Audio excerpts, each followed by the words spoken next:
के कितने सारे केसेस में फंसा हो, पुलिस को आगे कर फेक एनकाउंटर करेगी। ऐसे पुलिस प्रशासन, ऐसे सरकार को कुर्सी खाली कर देनी चाहिए। मुझे नहीं चाहिए ऐसा भारत, मुझे नहीं चाहिए ऐसा बिहार। भरत तिवारी के एनकाउंटर में भी किस तरीके से पुलिस ने साजिश रखी और उस क्रांतिकारी वीर को इनका फेक एनकाउंटर में मार दिया। नमस्कार दर्शकों, बिहार में बढ़ रहे अपराध को लेकर लगातार प्रशासन चौकस हो रही है। सरकार लगातार वादे कर रहे हैं, लेकिन इसके बावजूद भी अपराध का जो ग्राफ है घटने का नाम नहीं ले रहा है।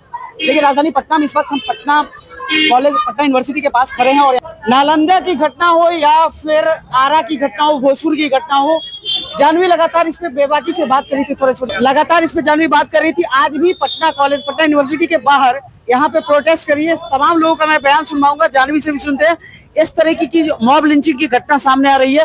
भरत तिवारी का वीडियो अब आ गया है, जिस दिन 3 गोलियां उनको मारी गई जब वो सरेंडर कर रहे थे। उसके बावजूद भी कल एसपी साहब जाते हैं, 7 दिन के बाद एफआईआर होता है। इसको कैसे देखते हैं? जातीय रंग फिर से जब जातियां एक साथ होने लगती है। मुझे नहीं चाहिए ऐसा भारत, मुझे नहीं चाहिए ऐसा बिहार, जिस बिहार में न तो महिलाएं सुरक्षित है, न किसी जाति के लोग सुरक्षित है। ये सरकार न किसी जाति का है, न किसी इंसान का है।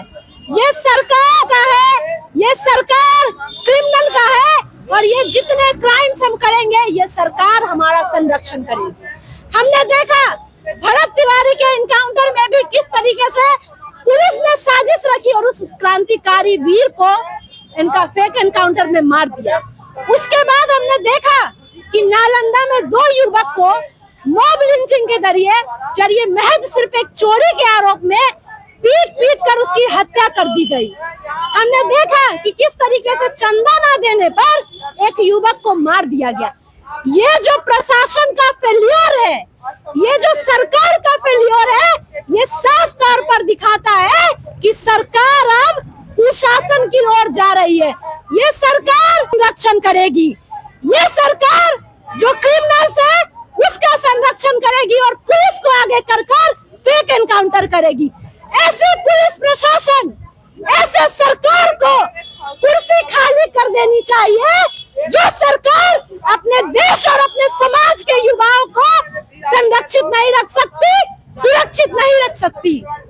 लेकिन सम्राट चौधरी तो बार बार ये कह रहे हैं कि सरकार लगातार प्रयासरत है और कहीं भी कोई घटना होती है तो उस पर वो तुरंत कार्रवाई करते हैं। लेकिन जैसे मुझे जो लगा, आरा वाली घटना की मैं बात कर रहा हूँ, भरत तिवारी वाली घटना, उसमें 7 दिन के बाद जो पुलिसकर्मी उस समय शूट आउट के वक्त मौजूद थे, तथाकथित जो एनकाउंटर था, 7 दिन के बाद उस पर केस लंबित होता है। मैंने कहा ये सरकार जीरो टॉलरेंस की बात कहती है, लेकिन ये जीरो टॉलरेंस उस पर लागू होता है जो, ये जीरो टॉलरेंस उस पर लागू होता है जो क्रिमिनल है। जो क्रिमिनल है सरकार उसका संरक्षण करेगी। लेकिन जब भरत तिवारी जैसा लड़का समाज को आगे करेगा तो उस समय ये सरकार पुलिस के साथ मिलकर पागल घोषित करेगी, फेक एनकाउंटर करेगी और 8 दिनों के बाद भी एफआईआर नहीं लेगी। जब मीडिया और लोग प्रेशर बनाएंगे तो अपने ढकोसले की तरह एफआईआर लेगी। तो ये प्रशासन से हम उम्मीद ही नहीं कर सकते जिसका मुख्यमंत्री 7वीं फेल हो, जो मुख्यमंत्री कईयों के कितने सारे केसेस में फंसा हो और मुख्यमंत्री बनकर कुर्सी पे राज कर रहा है। हम नहीं मानते ऐसे मुख्यमंत्री को, हम नहीं मानते तुम्हारी ऐसी सरकार को, जिस सरकार में न महिलाएं सुरक्षित है, न भरत तिवारी जैसा युवा जो समाज के लिए खड़ा हो रहा है, न कोई ऐसा दलित पिछड़ा लोग जो अपने समाज के लिए खड़ा हो रहा है। हम नहीं मानते ऐसे सरकार को जो मेरी सुरक्षा के लिए खड़ी ना हो।